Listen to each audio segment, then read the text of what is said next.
నమస్తే, welcome to Rudra TV. Etcherla నియోజకవర్గ అభివృద్ధి మరియు అధికారిక కార్యక్రమాల నిర్వహణ విషయంలో ఆంధ్రప్రదేశ్ ప్రభుత్వం కీలక నిర్ణయం తీసుకుంది. ఎమ్మెల్సీ కొణిదెల నాగేంద్ర బాబుకు ఇకపై ఆ ప్రాంతంలో ప్రత్యేక ప్రోటోకాల్ వర్తింపజేయాలని నిర్ణయిస్తూ ప్రభుత్వం అధికారిక ఉత్తర్వులు జారీ చేసింది. ఎమ్మెల్సీలకు తమకు నచ్చిన నియోజకవర్గాన్ని ఎంపిక చేసుకునే వెసులుబాటు ఉండడంతో నాగేంద్ర బాబు ఎచ్చెర్ల నియోజకవర్గాన్ని ఎంచుకోవడం రాజకీయంగా ప్రాధాన్యం సంతరించుకుంది. ఈ నిర్ణయం భవిష్యత్ ఎన్నికల సమీకరణాలకు సంకేతమనే చర్చ రాజకీయ వర్గాల్లో జోరుగా సాగుతుంది. వచ్చే అసెంబ్లీ ఎన్నికల్లో ఆయనను ఎచ్చెర్ల నుంచి బరిలోకి దింపే అవకాశాలున్నాయని కూటమి వర్గాల సమాచారం.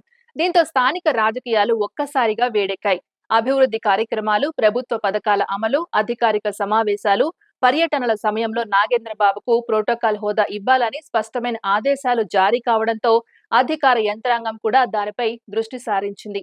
ఇదిలా ఉండగా నాగేంద్ర బాబు ప్రత్యక్ష ఎన్నికల్లో పోటీ చేయడం వెనుక గత ఎన్నికల చరిత్ర కూడా ఆసక్తికరంగా ఉంది. 2019 సాధారణ ఎన్నికల సమయంలో ఆయన తొలిసారిగా ప్రత్యక్ష రాజకీయాల్లోకి అడుగుపెట్టి పశ్చిమ గోదావరి జిల్లా నరసాపురం లోక్సభ స్థానం నుంచి జనసేన పార్టీ అభ్యర్థిగా పోటీ చేశారు. ఆ ఎన్నికల్లో గట్టి పోటీ ఇచ్చినా విజయాన్ని సాధించలేకపోయారు. ఆ తర్వాత కూడా పార్టీ కార్యక్రమాల్లో చురుగ్గా పాల్గొంటూ వచ్చారు. కానీ 2024 ఎన్నికల సమయంలో ఆయన పోటీపై అనేక ఊహాగానాలు వినిపించాయి. మొదట అనకాపల్లి లోక్సభ స్థానం నుంచి పోటీ చేయాలనే ఆలోచనతో అక్కడ పర్యటనలు కూడా నిర్వహించారు. స్థానిక నేతలతో సమావేశాలు, కార్యకర్తలతో చర్చలు జరిపి రాజకీయ వాతావరణాన్ని అంచనా వేశారు. అయితే టీడీపీ, జనసేన, బీజేపీ కూటమి ఏర్పాటుతో సీట్ల సమీకరణాలు పూర్తిగా మారిపోయాయి. పొత్తులలో భాగంగా అనకాపల్లి స్థానాన్ని బీజేపీకి కేటాయించడంతో ఆ సీటు నుంచి రమేష్ పోటీ చేయవలసి వచ్చిన పరిస్థితి ఏర్పడింది.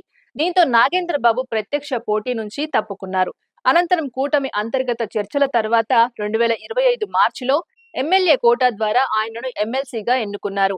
అప్పటి నుంచి ఆయన శాసన మండలిలో సభ్యునిగా కొనసాగుతున్నారు. ఇప్పుడు ఎచ్చెర్ల నియోజకవర్గాన్ని అధికారికంగా ఎంపిక చేసుకుని అక్కడ ప్రత్యేక ప్రోటోకాల్ హోదా పొందడం ఆయన రాజకీయ ప్రయాణంలో కొత్త దశగా భావిస్తున్నారు. స్థానికంగా పార్టీ బలపరిచే దిశగా కేడర్ను సమీకరించే లక్ష్యంతోనే ఈ నిర్ణయం తీసుకున్నారని విశ్లేషకులు అభిప్రాయపడుతున్నారు. ఎచ్చెర్లలో అభివృద్ధి కార్యక్రమాల పర్యవేక్షణ, ప్రభుత్వ పథకాల అమలు వేగవంతం, ప్రజా సమస్యల పరిష్కారం, పార్టీ నిర్మాణ బలోపేతం వంటి అంశాలపై నాగేంద్ర బాబు ప్రత్యేకంగా దృష్టి పెట్టనున్నట్లు సమాచారం. ఈ పరిణామంతో అక్కడి ప్రస్తుత రాజకీయ సమీకరణాలు మారే అవకాశం ఉందని, ఇతర పార్టీలు తమ వ్యూహాలను మళ్లీ పునః సమీక్షించుకునే పరిస్థితి ఏర్పడిందని రాజకీయ వర్గాలు చెబుతున్నాయి. వచ్చే ఎన్నికల దృష్ట్యా ఇది ఒక వ్యూహాత్మక అడుగు అని, ముందస్తు గ్రౌండ్ ప్రిపరేషన్ ప్రారంభమైందని అంచనా వేస్తున్నారు.